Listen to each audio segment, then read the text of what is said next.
Good morning students. हम लोग इस क्लास में इंग्लिश की बड़ी बड़ी और कठिन कठिन मीनिंग को बिल्कुल आसानी से पढ़ना सीखेंगे।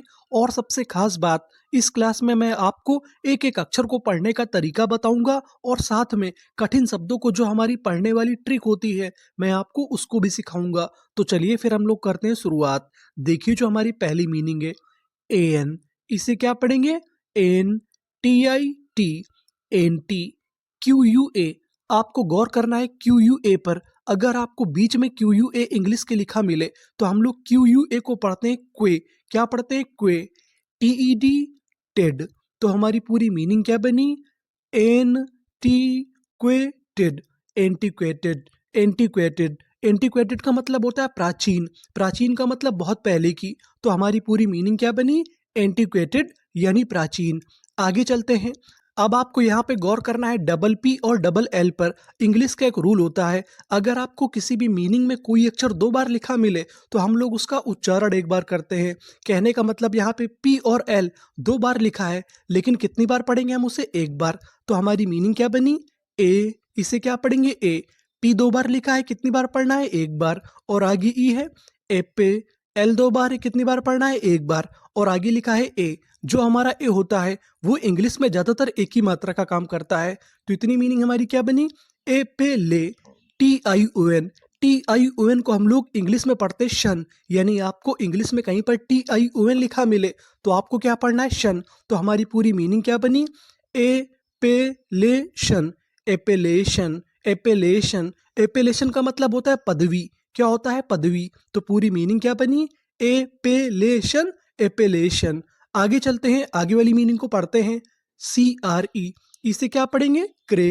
डी ई एन, डेन। तो इतनी मीनिंग क्या बनी? क्रे डेन। अब आपको यहाँ पे गौर करना है टी आई ए एल पर। टी आई एल को हम लोग इंग्लिश में पढ़ते शल, इसे हम लोग टी एल नहीं पढ़ते। यानी आपको कहीं पर टी आई एल लिखा मिले तो आपको क्या पढ़ना है? शल। तो हमारी पूरी मीनिंग क्या बनी? Credential, credential, credential. क्रेडेंशियल का मतलब होता है प्रत्यय पत्र। क्या होता है? प्रत्यय पत्र। तो पूरी मीनिंग क्या बनी? क्रेडेंशियल, क्रेडेंशियल यानी प्रत्यय पत्र। आगे चलते हैं। अब आपको यहाँ पे गौर करना है पी आर ई पर। अगर आपको इंग्लिश में कहीं पर पी आर ई लिखा मिले तो हम लोग पी आर ई को पढ़ते हैं प्री। क्या पढ़ते हैं? प्री। और आगे क्या लिखा है? सी। तो इतनी मीनिंग क्या बनी? Pre C, P I P, pre C P, T O U S. अब आपको यहाँ पे गौर करना है ओ यू एस पर। ओ यू एस को हम लोग इंग्लिश में पढ़ते हैं अस, यानी आपको कहीं पर ओ यू एस लिखा मिले तो आपको क्या पढ़ना है? अस। और आगे लिखा है टी। तो इतनी मीनिंग क्या बनी? टस। पूरी मीनिंग क्या बनी? प्रीसिपिटस, प्रीसिपिटस, प्रीसिपिटस। प्रीसिपिटस का मतलब होता है तेज, यानी जो व्यक्ति या वस्तु तेज होता है उसे हम लोग इंग्लिश में क्या बोलते हैं? प्रीसिपिटस, प्रीसिपिटस। आगे चलते हैं, आगे वाली मीनिंग को पढ़ते हैं। डी आई, इसे क्या पढ़ेंगे? D V U. अब आपको यहाँ पे गौर करना है यू पे। जो हमारा यू होता है उसे हम लोग कभी कभार इंग्लिश में आ भी पढ़ते हैं। वैसे तो ऊ की मात्रा का काम करता है, लेकिन कभी कभार हम उसे आ भी पढ़ते हैं। तो यहाँ पर जो हमारा यू है उसे पढ़ेंगे आ। तो इतनी मीनिंग क्या बनी? डी व। और आगे क्या लिखा है? एल। तो लिख दिया ला। जी ई, इसे पढ़ेंगे जा। क्या पढ़ेंगे? जा। मैं आपको बता दूं कि आखिरी में लिखा है ई। आपको एक रूल याद रखना है, अगर आपको इंग्लिश की किसी भी मीनिंग के आखिरी में ई लिखा मिले तो हम लोग ई का उच्चारण नहीं करते, हम लोग ई से पहले तक का उच्चारण करते हैं। तो हमारी पूरी मीनिंग क्या बनी? डिवल्ज, डिवल्ज, डिवल्ज। डिवल्ज का मतलब होता है रहस्य प्रकट करना, यानी आपने कोई बात छुपा कर रखी थी, आप उसे प्रकट कर दें तो उसे हम लोग क्या बोलेंगे? डिवल्ज। अब हम आगे चलते हैं, आगे वाली मीनिंग को पढ़ते हैं। I N in C R E, इसे क्या पढ़ेंगे? क्रे। इन क्रे, डी यू। यहाँ पर जो हमारा डी यू है इसे पढ़ेंगे जू। कभी कभार हम लोग डी यू को जू भी पढ़ते हैं अगर बीच में लिखा हो। तो इतनी मीनिंग क्या बनी? इन क्रे जू, एल ओ यू एस। आपको पता है कि ओ यू एस को पढ़ना है अस, और आगे क्या लिखा है? एल। तो इतनी मीनिंग क्या बनी? लस। पूरी मीनिंग क्या बनी? इन क्रेजुलस, इनक्रेजुलस, इनक्रेजुलस। इनक्रेजुलस का मतलब होता है अविश्वसनीय, यानी जिस पर आपको भरोसा ना हो। जैसे यहाँ पे डी यू को हमें क्या पढ़ना है? जू। तो ये हमारी कौन सी मीनिंग हो गई? इनक्रेजुलस, इनक्रेजुलस। अब हम आगे चलते हैं, आगे वाली मीनिंग को पढ़ते हैं। P A you. अब आपको यहाँ पे गौर करना है एयू पर। जो हमारा एयू होता है वो इंग्लिश में औ का काम करता है। किसका काम करता है? औ का। तो इतनी मीनिंग क्या बनी? पी ए यू, पॉ, सी आई सी, पॉ सी, टी वाई। आखिरी में टी वाई लिखा हो तो उसे पढ़ते हैं टी। क्या पढ़ते हैं? टी। तो मीनिंग क्या बनी? पॉसिटी, पॉसिटी, पॉसिटी। पॉसिटी का मतलब होता है कमी। अगर किसी चीज की कमी हो जाए तो उसे हम लोग क्या बोलते हैं? पॉसिटी, पॉसिटी। अब हम आगे चलते हैं। एस यू, यहाँ पर जो हमारा यू है उसे भी हम लोग क्या पढ़ेंगे? आ। तो इतनी मीनिंग क्या बनी? सा। और आगे बी है सब, ऐसी से, सबसे। क्यू यू ई, क्यू यू ई को पढ़ते हैं हम लोग क्वे। और आगे क्या लिखा है? एंटी, तो आधा ना ऑल्टा। तो इतनी मीनिंग क्या बनी? सब से क्वेंट, सबसेक्वेंट, सबसेक्वेंट। सबसेक्वेंट का मतलब होता है बाद का, यानी बाद की चीजें। तो पूरी मीनिंग क्या बनी? सब से क्वेंट, सबसेक्वेंट। अब हम आगे चलते हैं। सी ओ एन, अगर आपको इंग्लिश में कहीं पर सी ओ एन लिखा मिले तो हम लोग सी ओ एन को पढ़ते हैं कौन। क्या पढ़ते हैं? कौन। तो इतनी मीनिंग क्या बनी? कौन, टी आर, ट्रा, और आगे लिखा है ए, एक ही मात्रा का काम करेगा। तो इतनी मीनिंग क्या बनी? कॉन्ट्रे, डी आई सी, इसे क्या पढ़ेंगे? डिक। तो इतनी meaning contradict, T O R Y, इसे पढ़ेंगे टरी। क्या पढ़ेंगे? टरी। तो पूरी मीनिंग क्या बनी? Contradictory, contradictory. कॉन्ट्रेडिक्टरी का मतलब होता है विरोधाभास, यानी परस्पर विरोध हो आपस में, उसको हम लोग क्या बोलेंगे? Contradictory, contradictory. आगे चलते हैं, आगे वाली मीनिंग को पढ़ते हैं।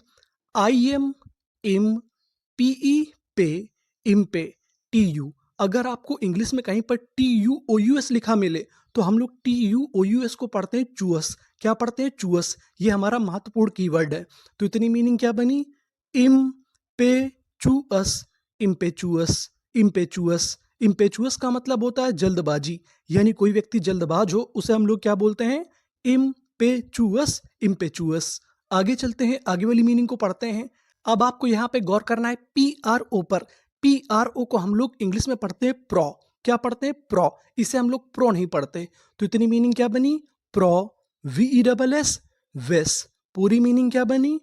Prowess, prowess, prowess. प्रोवेस का मतलब होता है वीरता, यानी ताकत दिखाना कहीं पर। तो हमारी पूरी मीनिंग क्या बनी? प्रोवेस, यानी आप ताकत दिखाएंगे तो आप क्या बोलेंगे? प्रोवेस। आगे चलते हैं। यहाँ पर शुरुआत में लिखा है आर ई, इसे पढ़ेंगे हम लोग री। आप चाहे तो इसे रे भी पढ़ सकते हैं, ये भी हमारा उच्चारण सही माना जाएगा। एल आई, लाई, री लाई, ए एन सी ई। अगर आपको इंग्लिश में कहीं पर ए एन सी ई लिखा मिले तो हम लोग उसे पढ़ते हैं एंस। क्या पढ़ते हैं? एंस। तो पूरी मीनिंग क्या बनी? रिलायंस, रिलायंस। रिलायंस का मतलब होता है भरोसा। आपने अभी तक देखा होगा कि रिलायंस काफी जगह लिखा रहता है, उसका मतलब क्या होता है? भरोसा।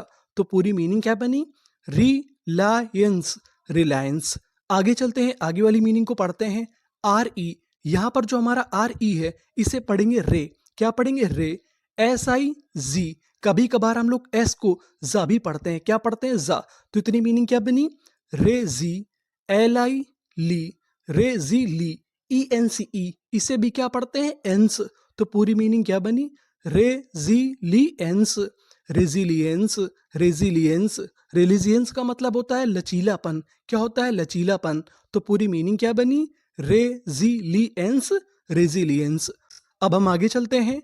I N, in, T E टे, इंटे, आर आई री, आगे एम है मा, इंटरिम, इंटरिम, इंटरिम। इंटरिम का मतलब होता है आंतरिक। जो हमारी सरकारें होती हैं उनके लिए हम लोग शब्द प्रयोग करते हैं इंटरिम, यानी आंतरिक सरकार। आगे चलते हैं, आगे वाली मीनिंग को पढ़ते हैं। एच वाई, एच वाई को हम लोग पढ़ते हैं हाई। क्या पढ़ते हैं? Hi. P U po, hypo, T H E थे, T I T, C A L, इसे पढ़ेंगे कल। तो पूरी मीनिंग क्या बनी? Hypothetical, hypothetical, hypothetical. हाइपोथेटिकल का मतलब होता है काल्पनिक, यानी जो चीज असली ना हो हम लोग कल्पना करके लिखें या बोले तो उसे हम लोग क्या बोलेंगे? Hypothetical, hypothetical. आगे चलते हैं, आगे वाली मीनिंग को पढ़ते हैं। यहां पर जो हमारा ए लिखा है उसे पढ़ेंगे आ। एस्टियो, स्टो, एस्टो, एन आई नी, S H I C, I N G, इसे क्या पढ़ते हैं? इंग। तो इतनी मीनिंग क्या बनी? अस्टोनिशिंग, astonishing, astonishing, astonishing, astonishing का मतलब होता है आश्चर्य करने वाला। तो पूरी मीनिंग क्या बनी? astonishing, astonishing यानी आश्चर्य करने वाला। आगे चलते हैं, आगे वाली मीनिंग को पढ़ते हैं। आर ई, इसे यहाँ पर पढ़ेंगे री। एस टी ओ, इसे यहाँ पे पढ़ना है स्टॉ। तो इतनी मीनिंग क्या बनी? री स्टॉ। सीके को पढ़ते हैं का, यानी आपको इंग्लिश में कहीं पर सीके लिखा मिले तो हमें सीके को क्या पढ़ना होता है? का। और आगे लिखा है आईएनजी, इसे पढ़ेंगे इंग। आईएनजी को हम लोग क्या पढ़ते हैं? इंग। तो इतनी मीनिंग क्या बनी? किंग। पूरी मीनिंग क्या बनी? री स्टॉकिंग, रीस्टॉकिंग, रीस्टॉकिंग। रीस्टॉकिंग का मतलब होता है पुनर्भंडारण करना, यानी किसी चीज को फिर से इकट्ठा करना। उसे हम लोग क्या बोलेंगे? Restocking, restocking. अब हम आगे चलते हैं। एस ओ को यहाँ पे पढ़ेंगे हम लोग सौ। LU, ल्यू। कभी कभार हम लोग LU को ल्यू पढ़ते हैं। क्या पढ़ते हैं? ल्यू। BLE, अगर आपको इंग्लिश में कहीं पर BLE लिखा मिले तो हमें BLE को पढ़ना होता है बल। क्या पढ़ना होता है? बल। तो पूरी मीनिंग क्या बनी? Soluble, soluble, soluble. सॉल्यूबल का मतलब होता है घुलनशील, यानी जो चीज हमारी कहीं पर घुल जाए उसे हम लोग क्या बोलते हैं? Soluble, soluble. आगे चलते हैं, आगे वाली मीनिंग को पढ़ते हैं। INTO, इसे यहां पर पढ़ेंगे टॉ। एक्साई टॉक्सी, इन टॉक्सी। CA, इसे पढ़ेंगे के। TED, Ted. तो पूरी मीनिंग हमारी क्या बनी? Intoxicated, intoxicated, intoxicated. इंटॉक्सिकेटेड का मतलब होता है नशे में, यानी कोई व्यक्ति अगर हमारा नशे में है तो हम उसे क्या बोलेंगे? Intoxicated, intoxicated. आगे चलते हैं, आगे वाली मीनिंग को पढ़ते हैं। FRA, इसे हम लोग क्या पढ़ेंगे? फ्रे। GR, इसे क्या पढ़ेंगे? ग्रा। और आगे क्या लिखा है? ANCE। तो इतनी मीनिंग क्या बनी? ग्रेंस। पूरी मीनिंग क्या बनी? Fragrance, fragrance, fragrance. फ्रेग्रेंस का मतलब होता है खुशबू, यानी महक। तो हमारी पूरी मीनिंग क्या बनी? Fragrance, fragrance. तो ये थी हमारी इंग्लिश की सभी महत्वपूर्ण मीनिंग। अब हम लोग एक काम करते हैं कि इन मीनिंग का स्पीड से रिवीजन कर जाते हैं, इन्हें फिर से पढ़ जाते हैं। तो पहली meaning fragrance, intoxicated, soluble, restocking, astonishing, hypothetical, interim, resilience, reliance, prowess, impetuous, contradictory, subsequent, paucity, incredulous, divulge, precipitous, credential, appellation, antiquated. Thank you for watching.